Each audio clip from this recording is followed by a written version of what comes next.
Good morning बच्चों। आज हम कक्षा 9 की हिंदी पाठ्य पुस्तक का वाक्य रचना प्रकरण पढ़ेंगे।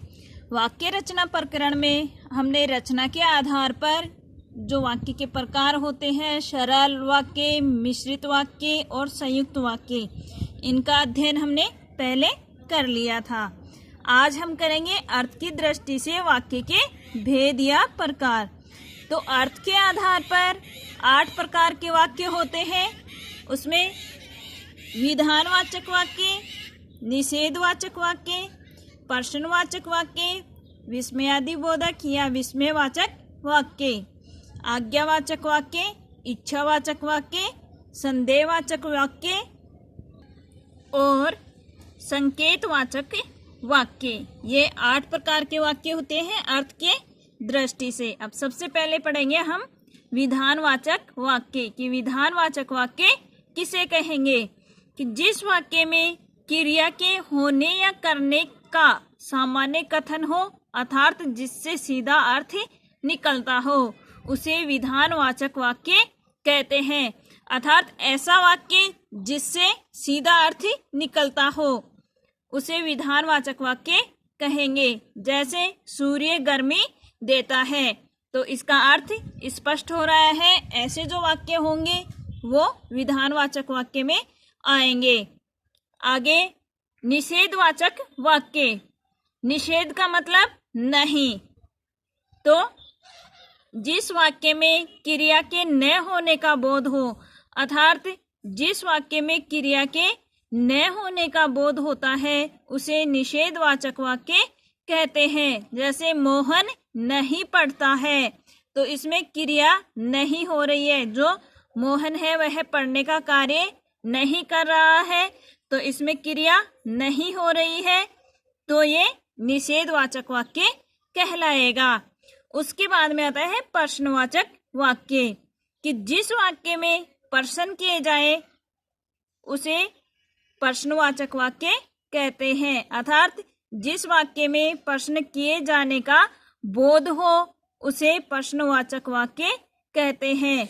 जैसे तुम क्या कर रहे हो, मोहन क्या पढ़ रहा है आदि। चौथा है अपना विस्मयादिबोधक या विस्मयवाचक वाक्य। विस्मयादिबोधक का मतलब आश्चर्य कि जिस वाक्य में हर्ष, शोक, घृणा, विस्मय आदि का बोध हो उसे विस्मयादिबोधक वाक्य कहते हैं। विस्मयादिबोधक वाक्य में आह, आहा, अरे, छी, हे राम आदि शब्दों से इन वाक्यों का प्रारंभ होता है। जैसे आहा तुम आ गए, अरे ये क्या हो गया आदि। जो एकदम से जो कार्य होता है उससे हमें आश्चर्य होता है, ऐसे वाक्य आते हैं विस्मयादिबोधक में। अब आज्ञावाचक वाक्य, नाम से ही हमें पता चल रहा है कि जिसमें आज्ञा का बोध हो अर्थात जिस वाक्य से किसी प्रकार की आज्ञा या अनुमति का बोध हो उसे आज्ञावाचक वाक्य कहते हैं। जैसे कि आप यहाँ से जाइए, आज्ञा का बोध हो रहा है कि आप पढ़ाई करें, इसमें भी आज्ञा का बोध हो रहा है। अब है इच्छावाचक वाक्य कि स्वयं की इच्छावाचक यानी इच्छा के अनुसार जो कार्य होता है उसे इच्छावाचक के अंदर आते हैं। जैसे जिस वाक्य से वक्ता की इच्छा, आशीर्वाद, शुभकामना आदि का भाव प्रकट हो उसे इच्छावाचक वाक्य कहते हैं। यानी कि इच्छा का जो भाव प्रकट होता है मन से वह वाक्य इच्छावाचक वाक्य में आएंगे। जैसे आज तो वर्षा हो जाए, भाव प्रकट हो रहा है, इच्छा हो रही है कि आज वर्षा हो जानी चाहिए। ईश्वर तुम्हें खुश रखे, ईश्वर तुम्हें खुशी रखे कि ईश्वर तुम्हें खुश रखे, ये भाव है मन का। अगला जो बोल रहा है वक्ता है वह चाहता है कि तुम खुश रहो, तो ये उसके मन की इच्छा है। तो ऐसे जो वाक्य हैं वो इच्छावाचक वाक्य में आते हैं।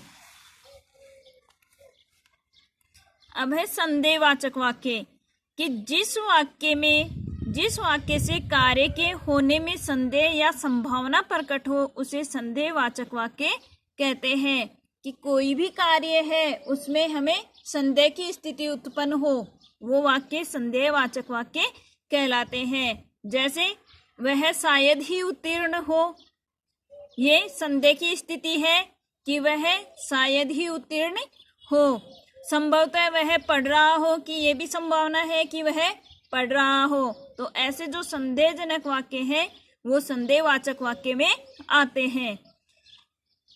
अंतिम है अपना संकेतवाचक। संकेत का मतलब इशारा, कि जिस वाक्य में एक बात का होना दूसरी बात पर निर्भर हो अथवा जिस वाक्य से कोई शर्त प्रकट हो उसे संकेतवाचक वाक्य कहते हैं। कि शर्त प्रकट होना या फिर दूसरी बात पर वह निर्भर होना। जैसे यदि वर्षा होती तो फसल अच्छी होती, कि यदि वर्षा होती तो फसल अच्छी होती, फसल वर्षा पर निर्भर है।